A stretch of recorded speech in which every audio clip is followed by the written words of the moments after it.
A paz do Senhor para todos.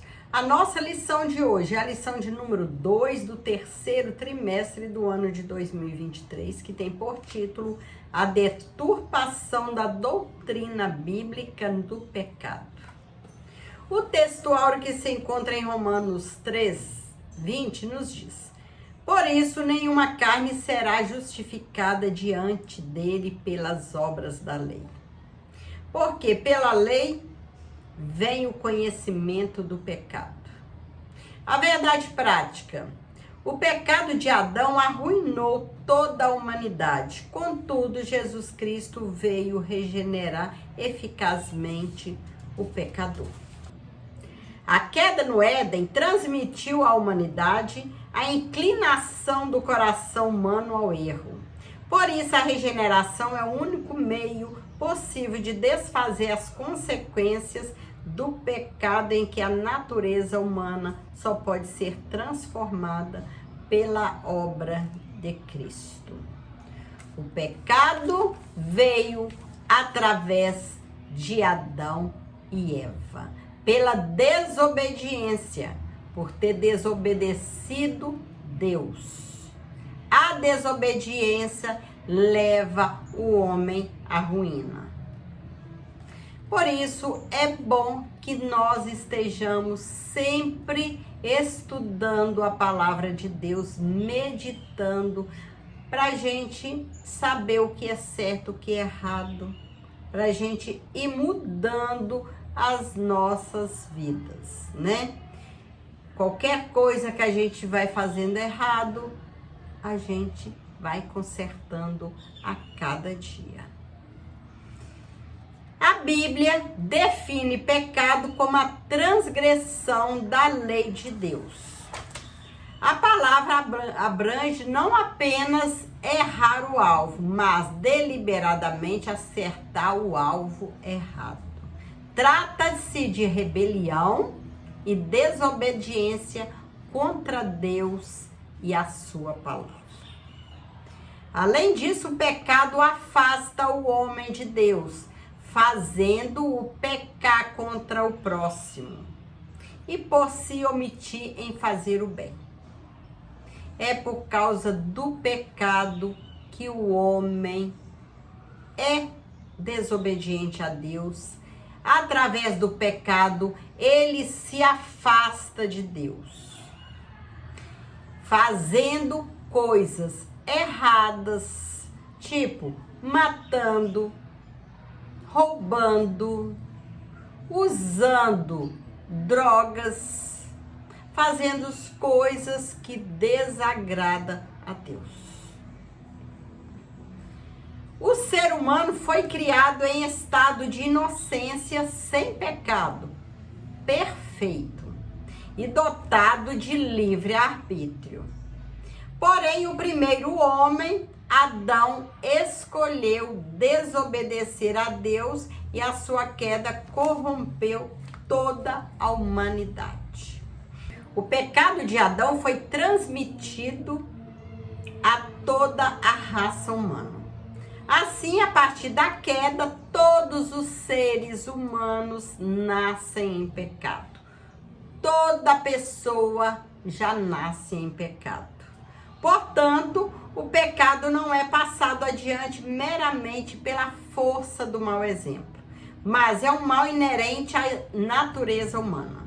Em consequência disso, todo ser humano está debaixo da escravidão do pecado e da condenação da morte. Apesar de corrompida pelo pecado, a natureza humana pode ser eficazmente regenerada pela fé em Cristo. Somente Cristo pode transformar o homem.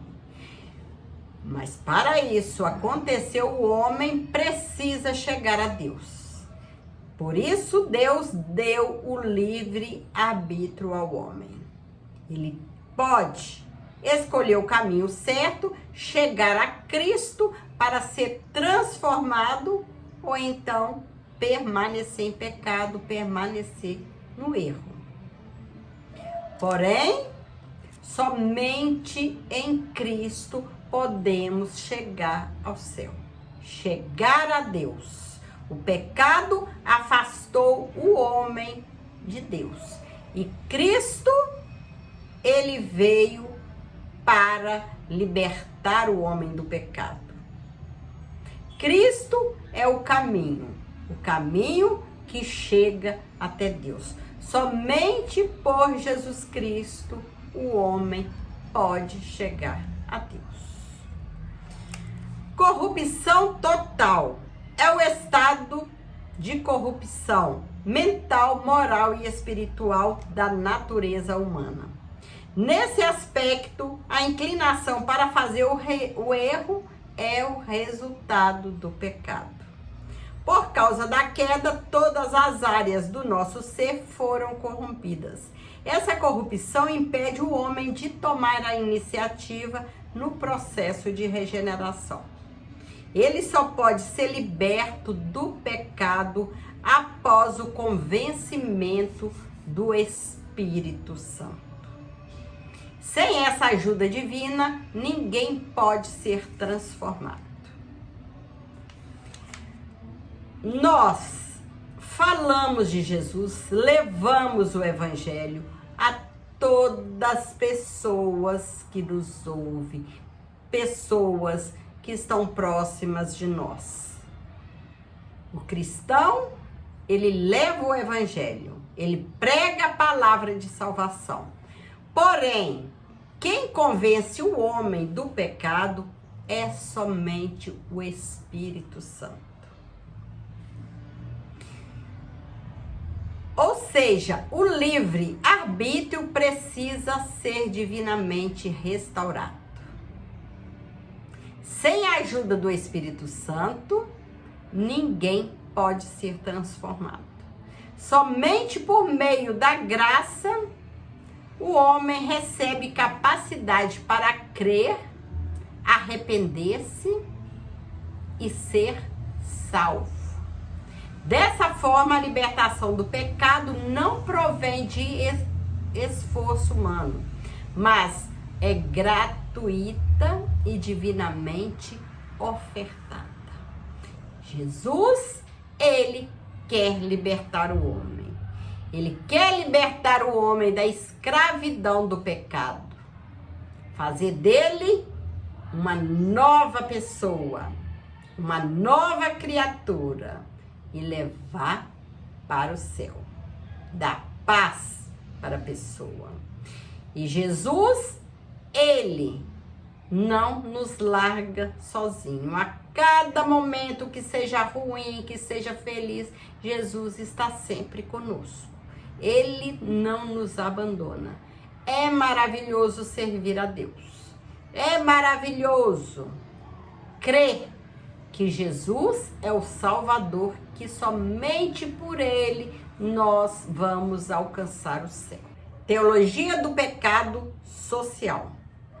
Essa tese defende que o pecado é algo que se constrói por meio de estruturas opressoras, tais como a pobreza, a injustiça e a desigualdade. Dessa maneira, a redenção do pecado não se restringe ao aspecto espiritual, sendo preciso tratar as questões sociais. O pecado deixa de ser tratado no nível da moral e passa a ser considerado no nível econômico e social. A mudança de ênfase do pecado original, natureza humana, para o pecado social estrutural, enfraquece a responsabilidade moral do pecador.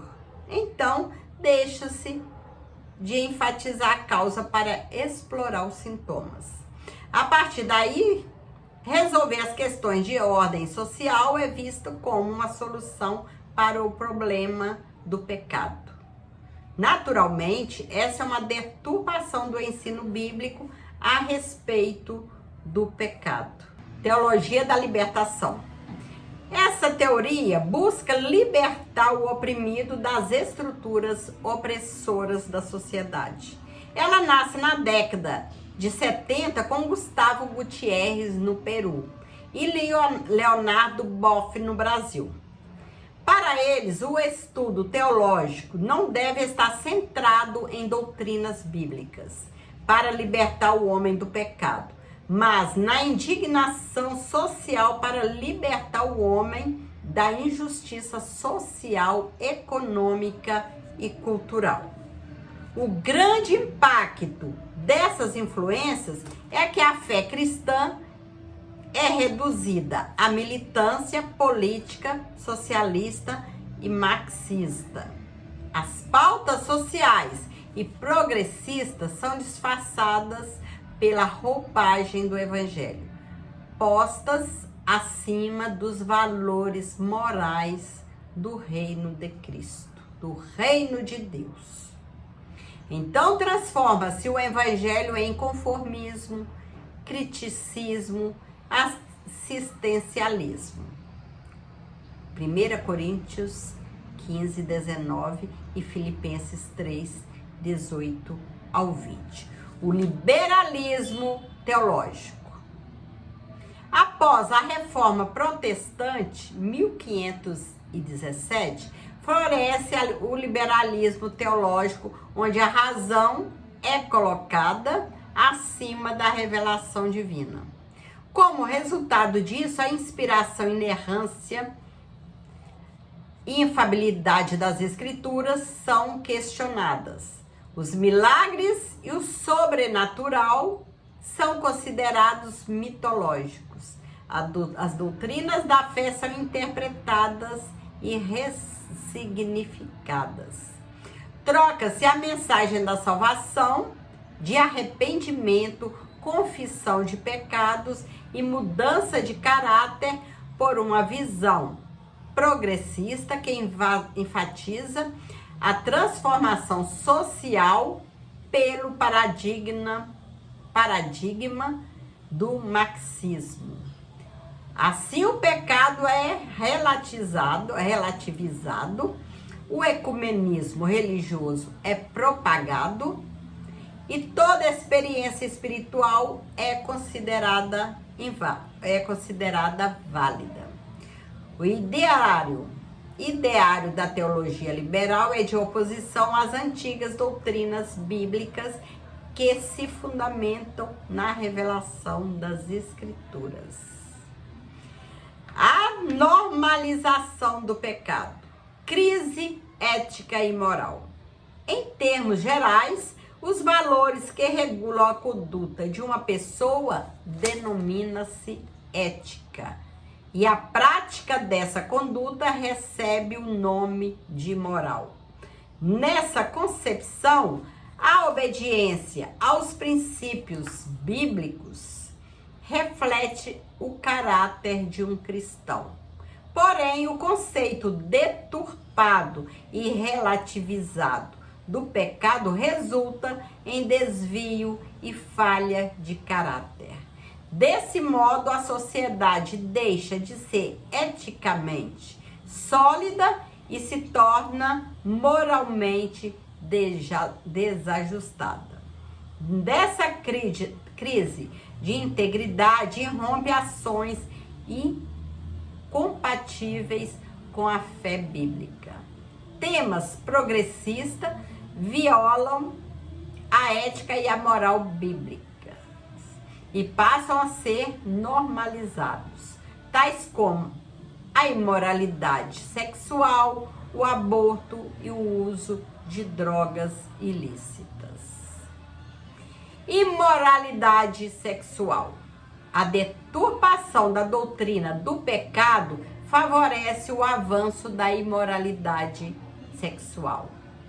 Em defesa da liberdade de decisão sobre o corpo, banaliza-se o sexo pré-conjugal, extraconjugal, normaliza-se a homossexualidade e a doutrina da castidade é vista como opressora. Nesse aspecto, o afrouxamento da moral, o ensino da ideologia de gênero e a erotização da infância promove luxúria e licenciosidade. O pecado é tolerado, A família é desconstruída e a doutrina da santidade é negligenciada.